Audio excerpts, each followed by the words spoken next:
After 2 years of promises, they gave my promotion to the worst person on the team, so I left and let them sink. Original post.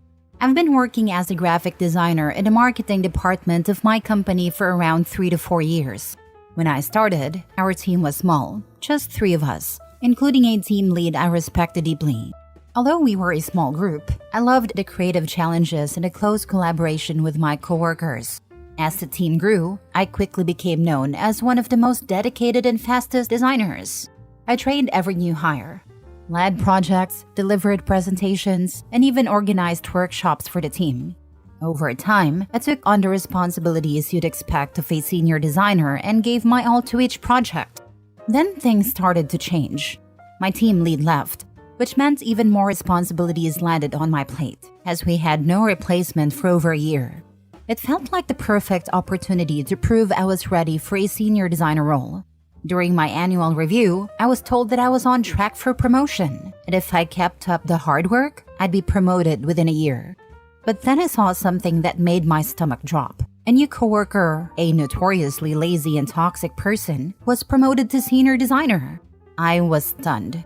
She had joined the team long after me, did the absolute bare minimum, and often passed her unfinished projects to me because I was fast.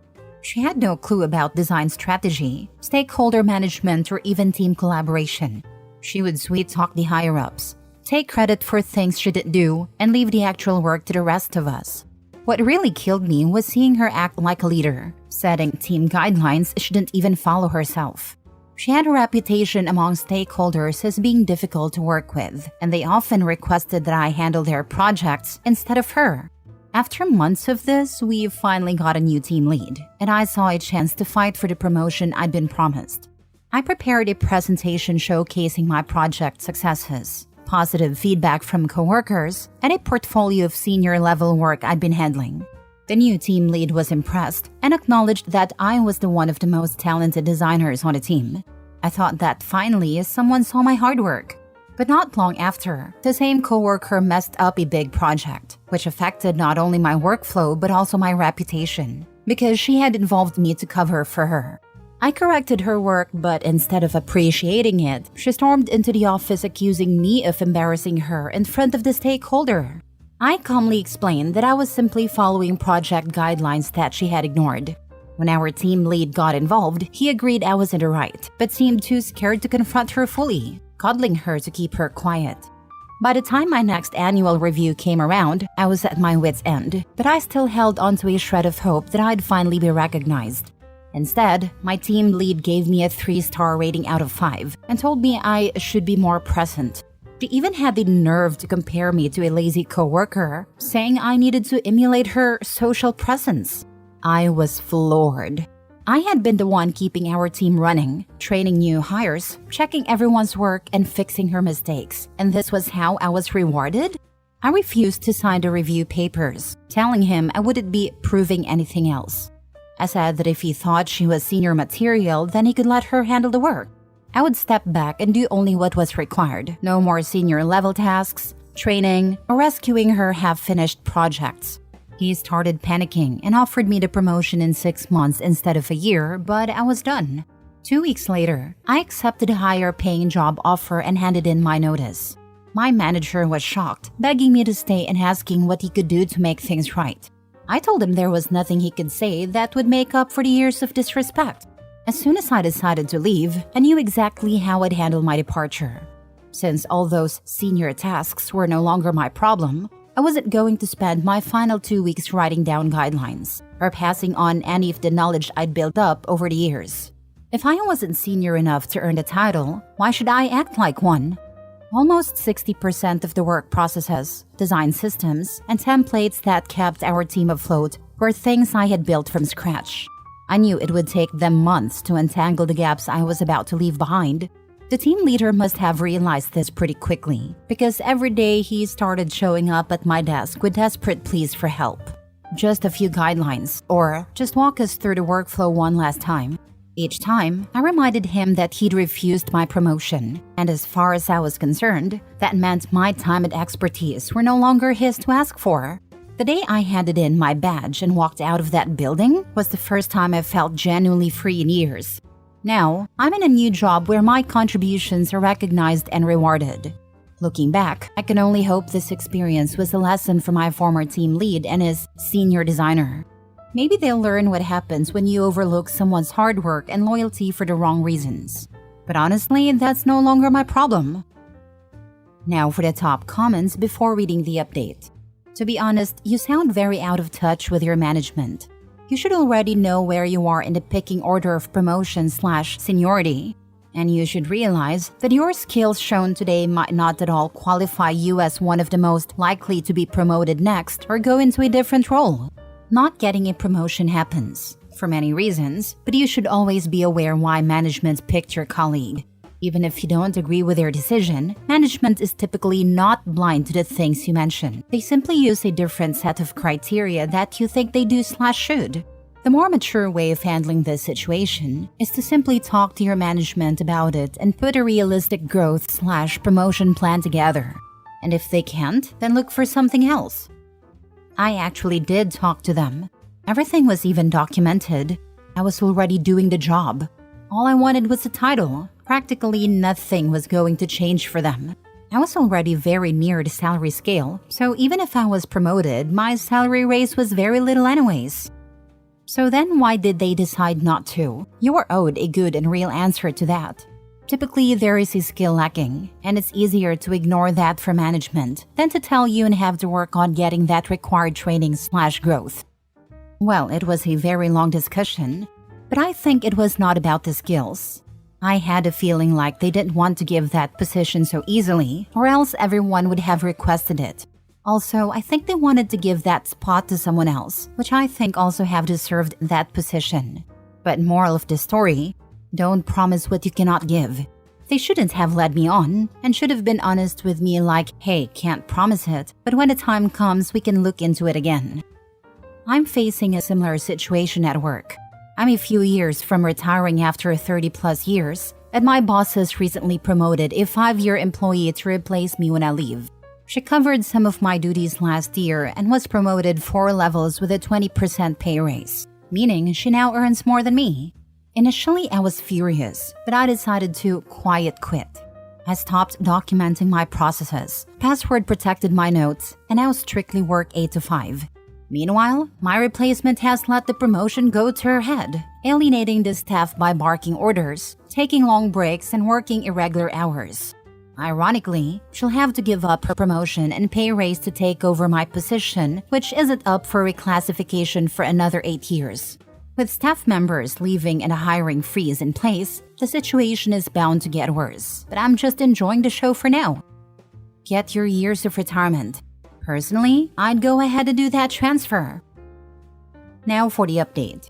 First, thank you all for reading my post and sharing your own experiences. It's surprising how many people have faced similar situations. Your support has helped me move on, even if I can't forget what I went through. I hope this post encourages others to value themselves and push for the respect they deserve. Some of you thought I was overplaying my skills, but when you've put in years of hard work, gained experience, and learned your worth, you stop holding back. This was my breaking point, a major wake-up call that I'd had enough. For a bit more context, my team lead was new to management and struggled to handle conflicts. As for my lazy coworker, some of you suggested she slept her way to the promotion, but that wasn't the case. She was just very chatty and good at charming people, which helped her get ahead in a gossip-prone office. So, what happened after I left?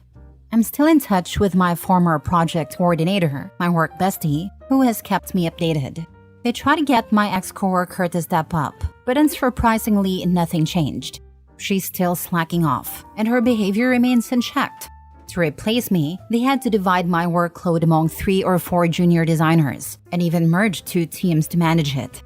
This led to frustration because juniors and mediators were suddenly on the same level, causing some resentment. They also lost a lot of the work I'd done, so they had to redo it from scratch. In the end, the company didn't experience a major collapse, but they're still struggling with my lazy ex-coworker, who managed to shift her responsibilities onto the juniors. So, in a way, she got her win-win. The lesson? Everyone is replaceable, but knowing your worth is crucial. I absolutely love my new job, where I'm working with my amazing old team lead who left before all this mess. My hard work is recognized and appreciated. The best part? There are no junior or senior titles. We're all equal as graphic designers, and it's refreshing. Next story. Am I the a-hole for refusing to help my parents financially after they secretly supported my perfect sibling instead of me? Growing up, I was always the self-sufficient one. I worked hard, earned scholarships, and took on part-time jobs to pay my way through college. Meanwhile, my younger sibling had everything handed to them. A new car, fully paid tuition, and even an apartment. I assumed my parents were simply more financially stable when my sibling came along, and I didn't want to make a fuss. Fast forward to last month, my parents called saying they were in financial trouble and asked if I could help them with a loan. I considered doing the right thing, but something didn't add up. So, I asked them directly why they had spent so much on my sibling and not on me. That's when they admitted that they had actually saved for both of us, but used almost all of the money to support my sibling because sibling needed it more. I was devastated.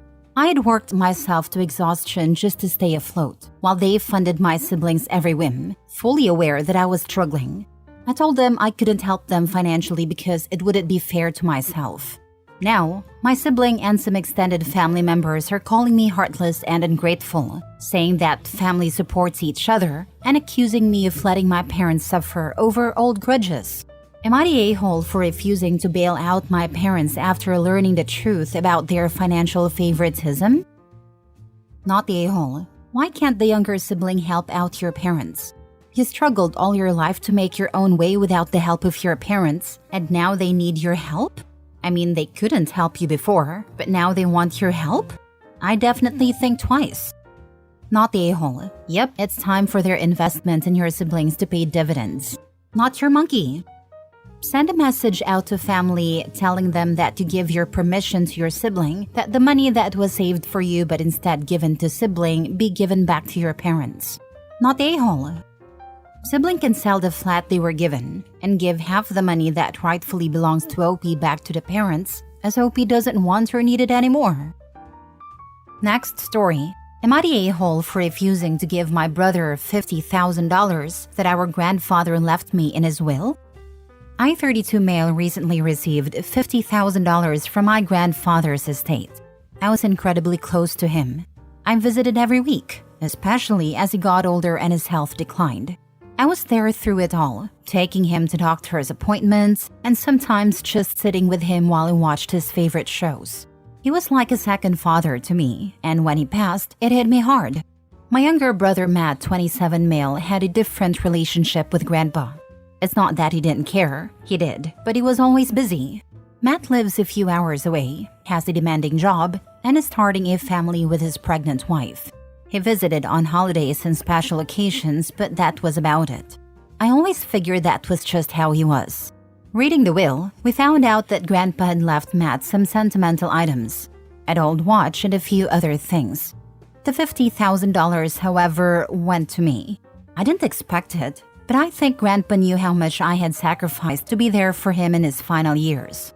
I loved him and never did any of it for the money, but when I received the inheritance, it felt like his way of saying thank you. A couple of weeks after the funeral, Matt reached out, saying he needed to talk. He came over and after some small talk, he asked me for $30,000 of the inheritance. He explained that he was drowning in debt. The pregnancy brought extra expenses, and he just needed some help to get back on track. He said he wouldn't ask if he were desperate. I felt bad for him, I really did, but I also felt conflicted. This money wasn't something I had expected, but I'd already started making plans for it. I've been wanting to open a small woodworking business, something I'm passionate about, and have been saving for over the years. This inheritance was the missing piece to make that dream a reality, and I feel like my grandfather knew that when he left it to me. I told Matt I couldn't give him the $30,000. I said I'd be happy to help in smaller ways, like offering some of the savings I had set aside. But I wanted to keep most of the inheritance for the business I'd been dreaming of. I even offered to help him look for financial assistance or budgeting advice. Looking back, that may have come off as petty, but I didn't mean it that way. He didn't take it well. Matt accused me of being selfish and valuing my non-existent hobby over helping my own brother and future niece or nephew. He said I didn't understand the stress he was under. And to make matters worse, our parents have sided with him. Mom says family should come first and that Grandpa would have wanted me to help. Now I feel like the bad guy. I didn't ask for this money, and I don't want to damage my relationship with my brother. But this is the first time in my life I feel like I could actually follow a dream, and I don't want to give that up. Am I the a-hole? Not the a-hole. Your brother and parents are entitled. The money is yours. Mom and Dad are free to give him $30,000. As it's one of their parents that died too, they should have for sure have been given a part of the total inheritance in the will. Either money or other things of monetary value, not just sentimental things. They should offer to sell or give some of the money they've inherited too, if they're so eager to get OP to give up a big chunk of his part. Not the a-hole. He is an adult responsible for his choices. Stop letting them guilt trip you. If your parents care so much, they can help him. A. Tell them to stop. B. Tell them you have spent the money already. C. Go low or no contact if they don't stop. Last story. Am I the a-hole for exposing my sister's secret life after she sabotaged mine?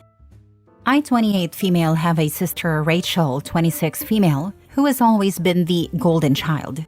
She's charming, beautiful, and seems to have everything together. Meanwhile, I've struggled with anxiety and never felt like I measured up.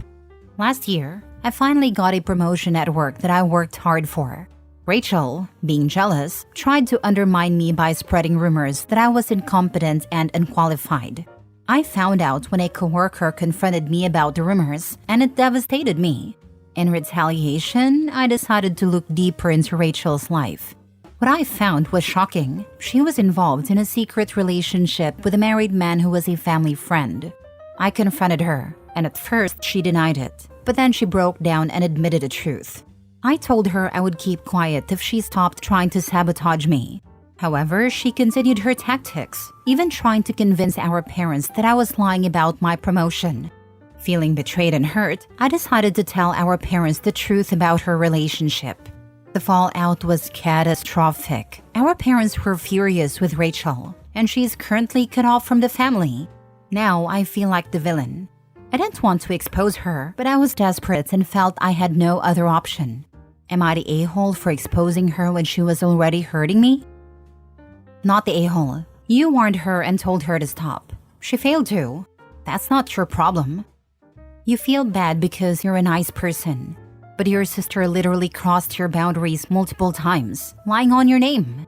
Trying to harm your reputation, you shouldn't feel bad. You did nothing wrong. Your sister lied about you while you told the truth about her. Don't feel bad.